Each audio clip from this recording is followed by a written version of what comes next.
It's a topic that we could talk about for hours. For those of you that probably won't get involved in the court, it's useful to understand something about the court in order to make correct decisions about use of the unitary patent and the opt-out. Neither of those are going to be the focus of the talk today, but of course understanding what might be some pros and cons of the court will help people formulate decision making on those two aspects of the whole system. Conscious that not everyone would have attended our first session, we don't want to repeat too much of that, but we will try and make sure that people can follow even if they didn't attend that first session. So today I'm introducing the session. My name is Russell Barton. I'm a partner in Leamington Spa. Principally, you're going to hear from my two colleagues, Dave Croston and Ulrich Wittmann. Both of them are European patent attorneys, as am I. So experience getting patents granted and oppositions at the EPO. But they both also have quite extensive litigation experience. In Ulli's case, before the German courts, both infringement and validity. And in Dave's case, before the English courts, the High Court, Court of Appeal, but in particular, what's called the Intellectual Property Enterprise Court, which is kind of streamlined court for generally kind of smaller actions, which we'll come to. The German courts and that IPEC court both have had quite a bit of influence in how the Unified Patent Court has been designed.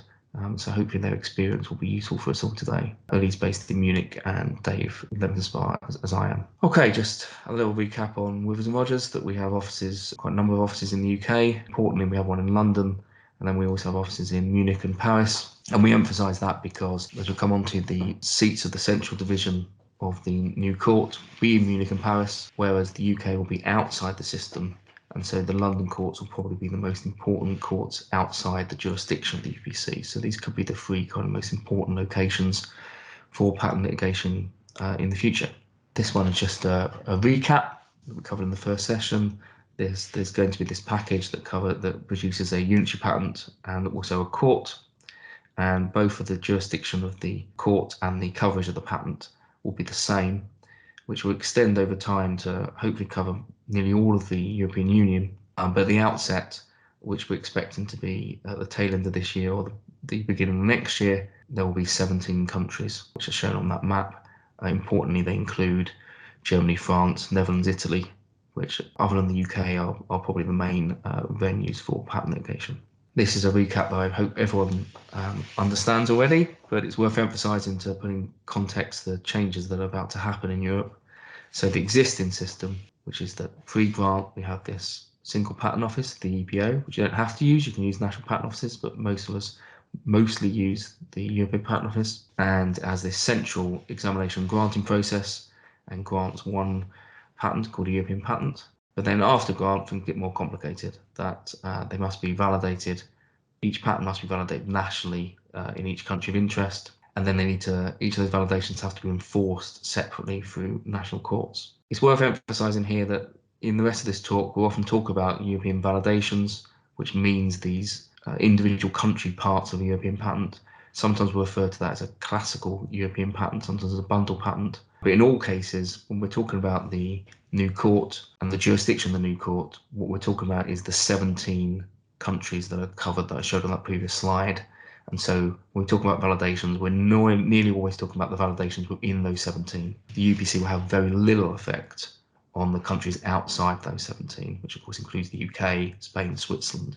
So European patents that are validated in those countries, those validations will be largely unaffected by these changes. Okay, and this existing system, obviously quite complicated because you have to go to different national courts for different validations. We have this system before grant through the EPO, which also has jurisdiction for the first 9 months, where people may be aware that there's opposition proceedings that can take place, which can essentially revoke all of the European patent. That jurisdiction ends after 9 months. And as from grant, the national courts become an option. And the national courts are the only option at the moment for infringement proceedings. Generally, most of the countries' court systems follow a similar structure, which is that there is a specialised patent court of first instance, normally with specialised patent judges. So unlike the US, at first instance, it's generally specialists. Then normally a first appeal to a court of appeal, which may be generalist, may be specialist, and then the ultimate appeal will be to the nation's Supreme Court, which won't generally have many patent specialists on it.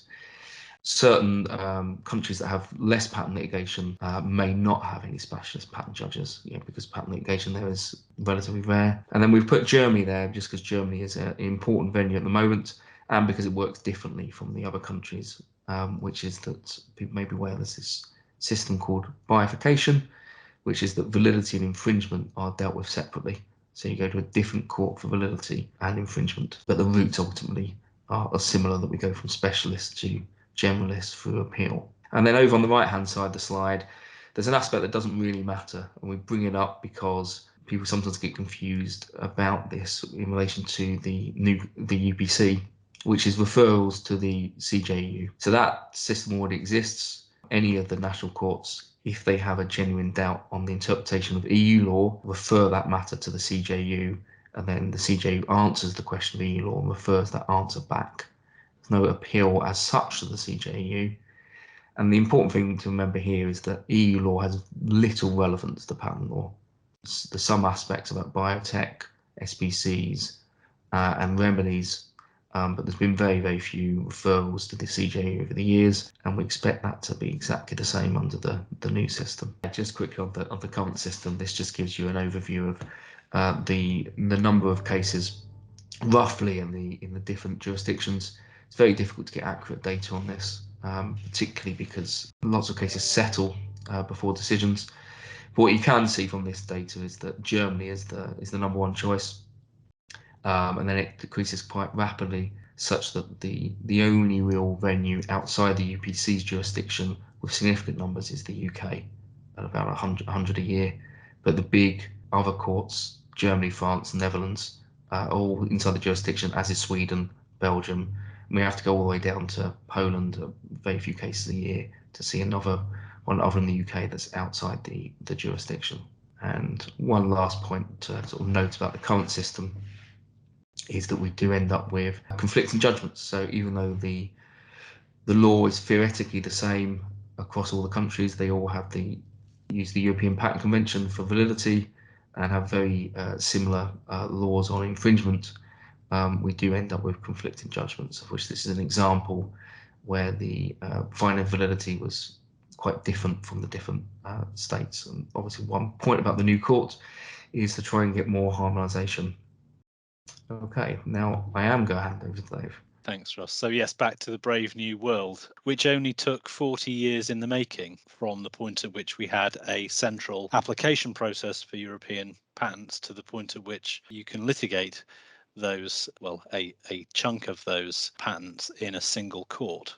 And just to pick up on the contrast between the existing system and what is going to happen under the UPC. The first thing really to observe is that it is a wholly self-contained system. So although there are still the possibility of those referrals to EU law on those minor aspects, or maybe slightly more fringe aspects that Russ identified, this is a wholly self-contained system for patent litigation in respect of those countries that are members of the UPC. And of course, the EPO is still present. Nothing there really changes. There may be some strategic aspects that may be put into play once the UPC is in force in terms of parallel proceedings, but that side of things doesn't particularly change. So yes, the court is, as I say, mostly outside of EU mechanisms. It was expressly framed as an intergovernmental agreement rather than an EU regulation. For that reason. I mean, the point that I want to pick up out of this slide is that the court will be staffed by specialist patent judges who are only hearing patent cases.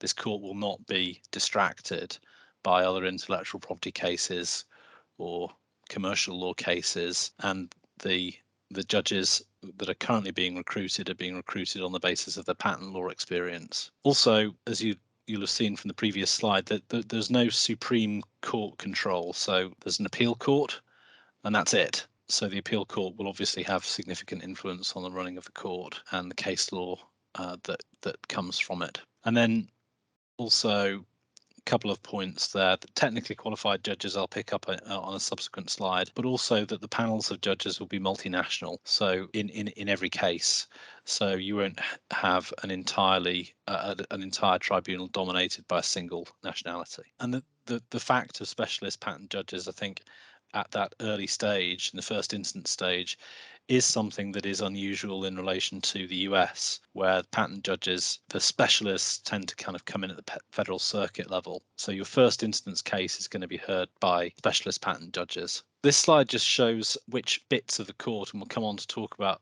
what the divisions are and what they mean in another slide. But the main thing to note is that there is a central division, and that central division will be based, as we said previously, in Paris and Munich. And it has exclusive competence for standalone revocation actions and for declarations of non-infringement. So where infringement itself is not the driver for the case, where somebody is applying to revoke a patent at the UPC, that action must be heard at the central division.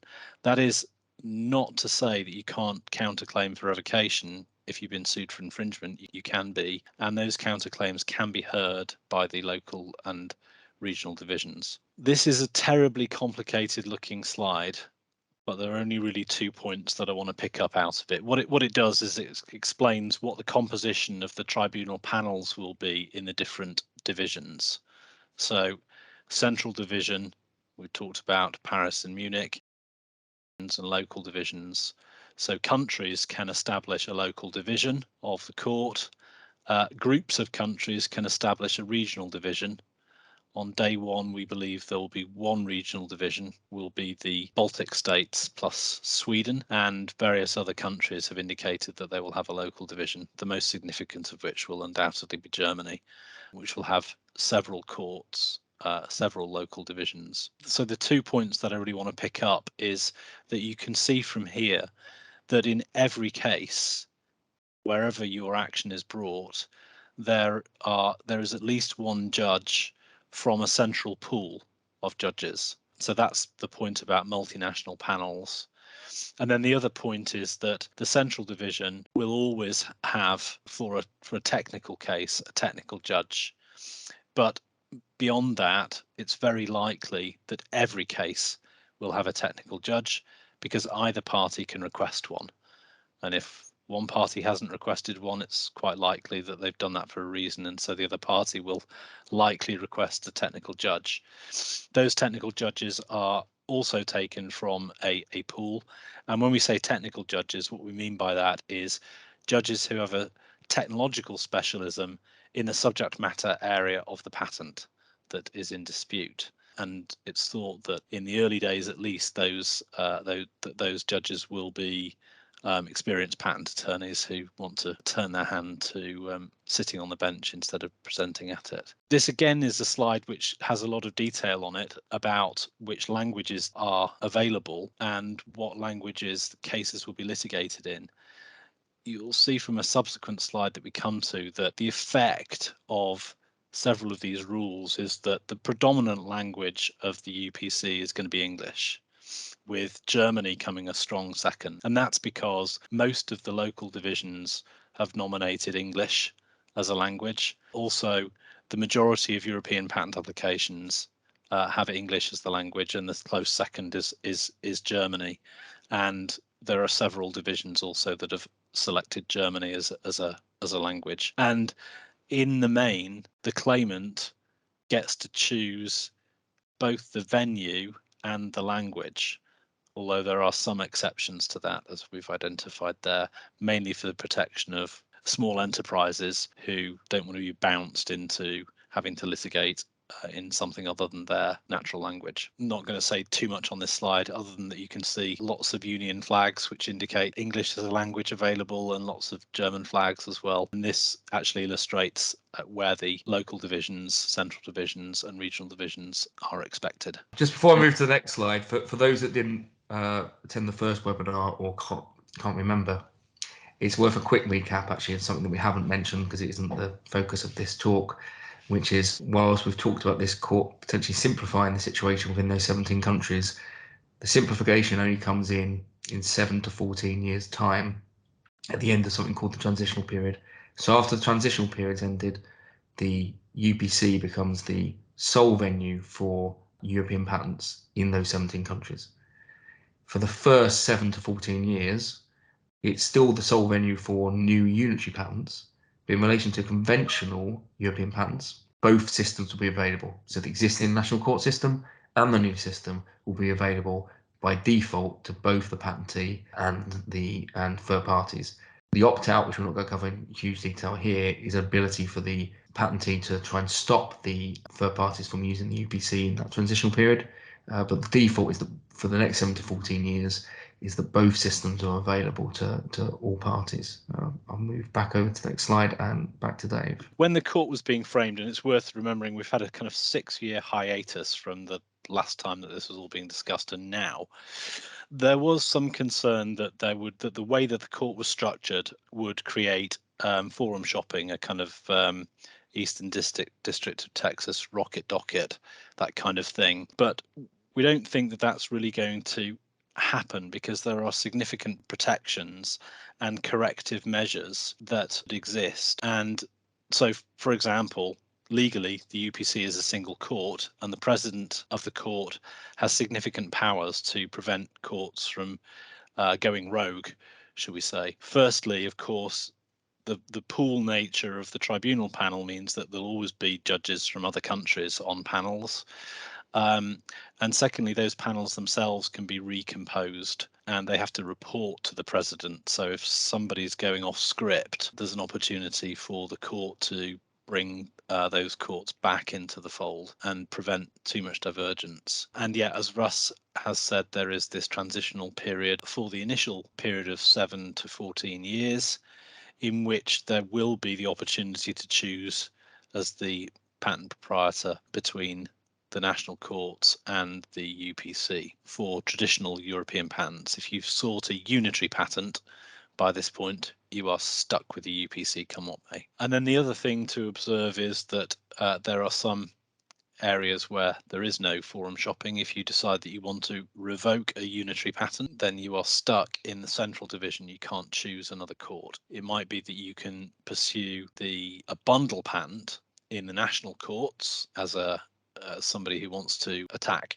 the validity of the patent. But if you have got a unitary patent, then you have to go to the UPC, and because it's a revocation action, you have to go to the central division. The opt-out is something that has been the subject of lots of discussion. The opt-out was a measure that was introduced by those interested parties who were concerned about the effect of a brand new court, an unknown quantity, making decisions in relation to highly valuable assets without the ability to choose whether their patents were going to be subject to the system. So the opt-out is something that is available. It's the subject of an entire presentation in and of itself. It's extremely complicated, but just remember that if you want to avoid the jurisdiction of the Unified Patent Court, then at least for the initial period of 7 to 14 years, the route to do that would be to seek an opt-out for your bundle patents from the jurisdiction of the court. After that period has come to an end, the only way in which you could do that would be to file national patents. I'm handing over to Uli at this point. Yeah, thank you very much. And I go ahead with the procedure if you do not opt out and trust in the Unified Patent Court. What is the flavor of the procedural rules? And this slide gives a little bit an overview about the best features which we're taking together for the procedural rulings and have the best venue existing and experience from the past. One aspect is the front-loaded aspect. That means comprehensive written submission prior to the hearing, just to have all facts and all aspects in the written submission available. Reduce the possibility to file new facts and arguments at the late stage.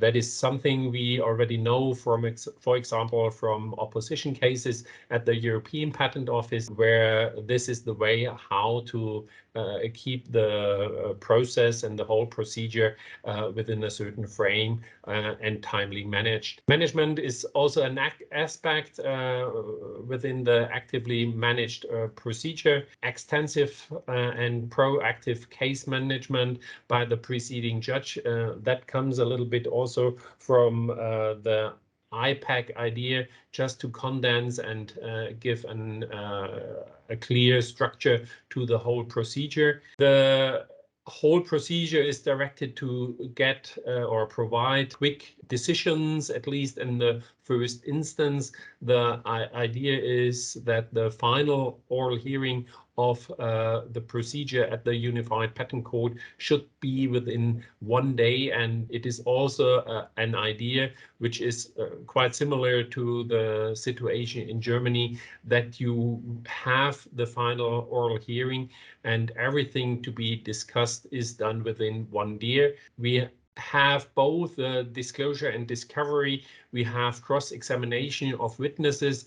That is a little bit different to the approach in Germany, but also that the judge has discretion in ordering either is an aspect we have within the process at the Unified Patent Court. This was what we were saying about trying to draw the best traditions and the most effective traditions for good patent litigation from the different systems in Europe. And so that this is a bit of a hybrid of German litigation was the way Germans managed their court system was a strong influence on these rules, and also the way that the UK had run patent litigation in the Intellectual Property Enterprise Court was a strong influence as well. This case management, where a judge will actually look at the procedural steps that you're requesting as a party to the procedure and apply a cost benefit test to tell you whether you are going to be allowed to do that or not,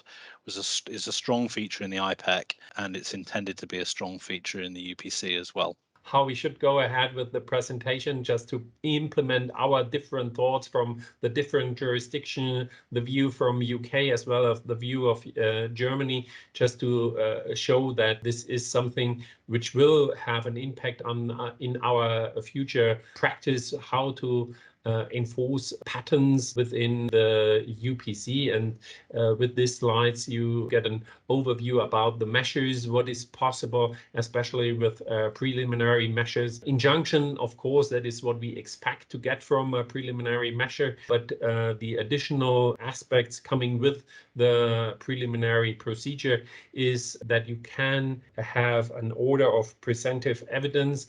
That is just if it is reasonable available evidence to support the claim that the patent has been infringed, and also about the being infringed is necessary for the party, and to show what can be done within an inspection premises. Order of for the protection of confidential information. Yeah, this should allow to discover information which might be necessary for the enforcement of your rights, but also cover the interest of trade secrets, of personal data.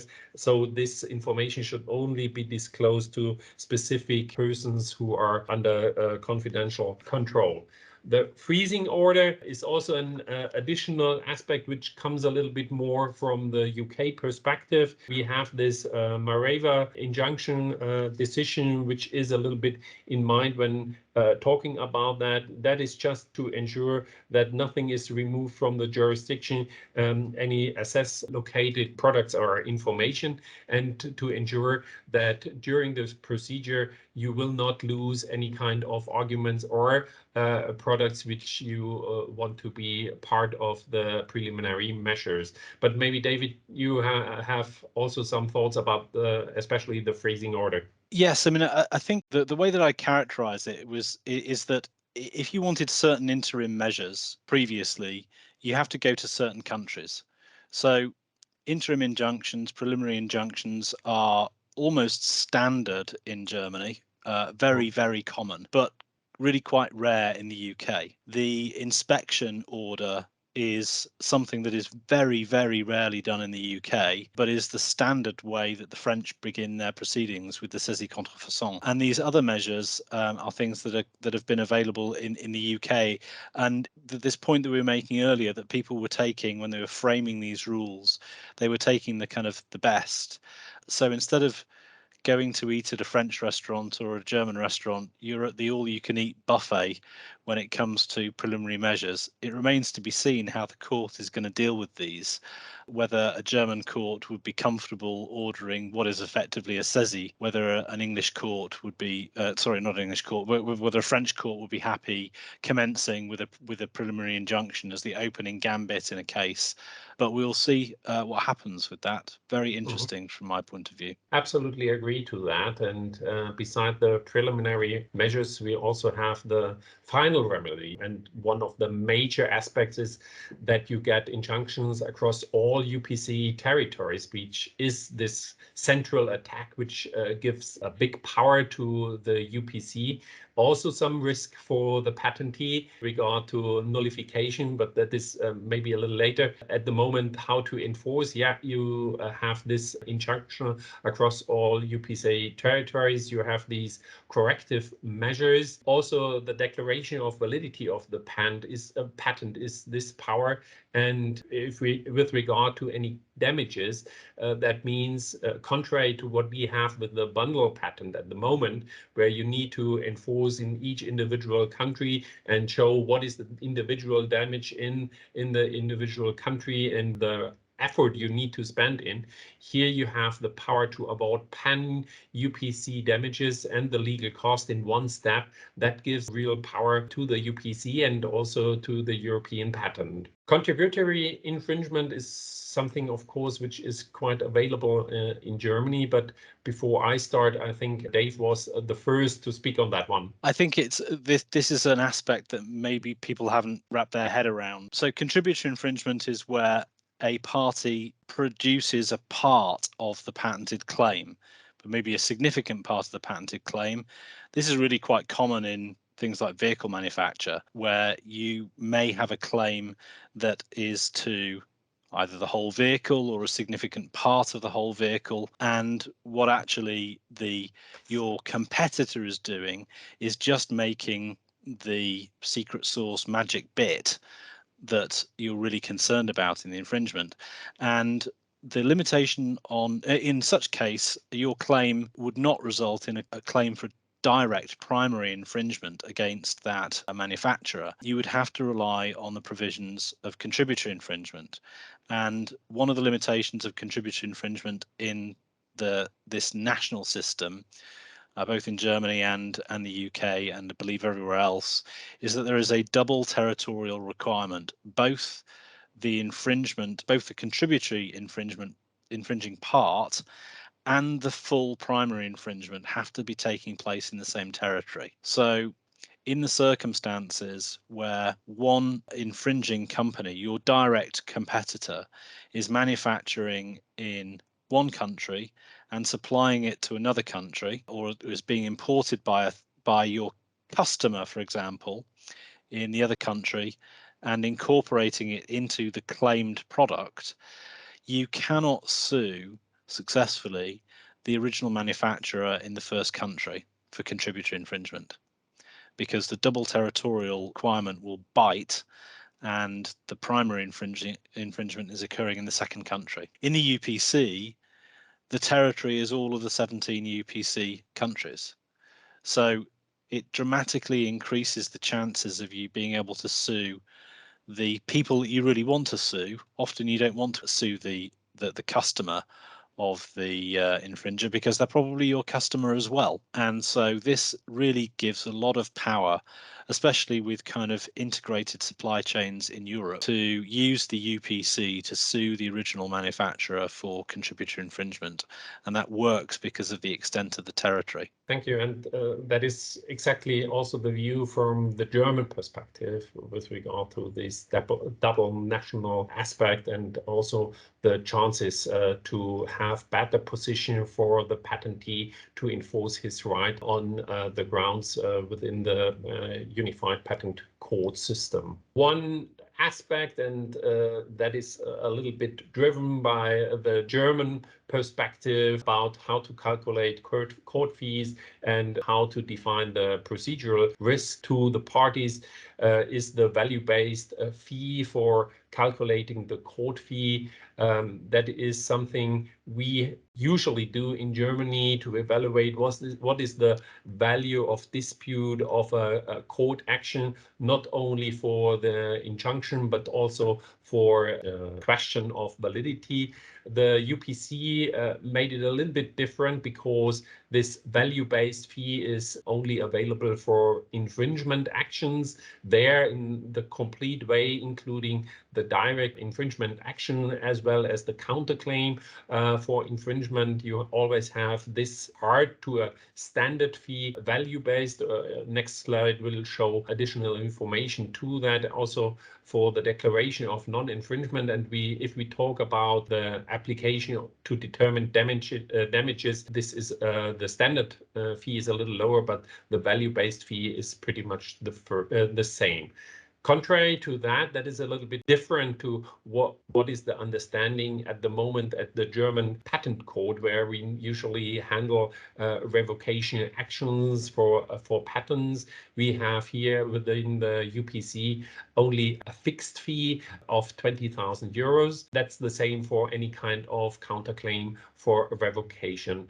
Appeal, pretty easy. It's the same what it is about in the first instance. That is also a little bit different, but not so much substantial differences in this. This slide just shows you the blend with regard to the court fees, depending on the value of dispute, or here named value of the action. How to determine the value of action is basically the idea of a license analogy, meaning the turnover and what would have the potential or alleged infringer paid if he would have been granted a license. So this is how you can calculate this value, and based on that, in the area of 500,000 up to 30 million euros, you have these different court fees to be paid for the litigation action. Beside the court fees, of course, we have the question of recoverable costs for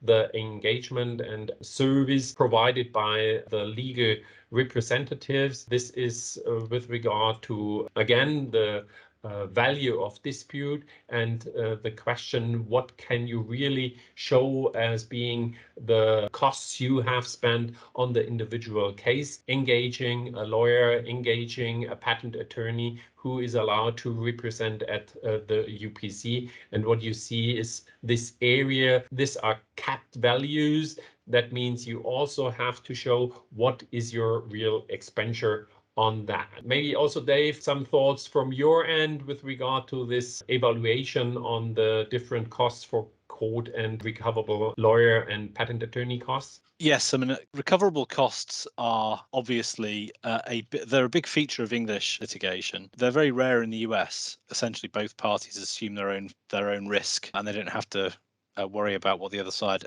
apart from specific instances. But this is a big feature of UK litigation, is the fact that the loser pays the winner for the cost of bringing the action. And the IPEC has a cap on the amount of cost that can be recovered from the other side. This sliding scale that you see on the slide before you, these are also caps on the amount of recovery. So the function that has really is to fix the risk that you assume as a party litigating. If you decide that you're going to sue and the case is going to be worth more than 50 million euros, you can pay your lawyers and experts and so on whatever you want to, and it doesn't matter what the other side pay their lawyers and their experts and so on. The maximum that you'll have to pay is, if you lose, is 2 million euros. So you've got a fixed risk on the other side, and that's the function of these this sliding scale and these caps. Thank you very much. I think this was our last slide for today. Then I give back to Russ. Yeah, just before we open up the questions, I'm sure people aren't this bothered by the fine detail, but I just noticed this this slide persisted. The people may notice the y-axis and the numbers on the charts don't add up. We'll correct that before we send that out. The original draft version is on the y-axis, but the correct one, which is slightly lower, you see the 2 million cap is the correct ones. We'll sort that out if anyone noticed that. But now I'll open up the floor in case there's any questions.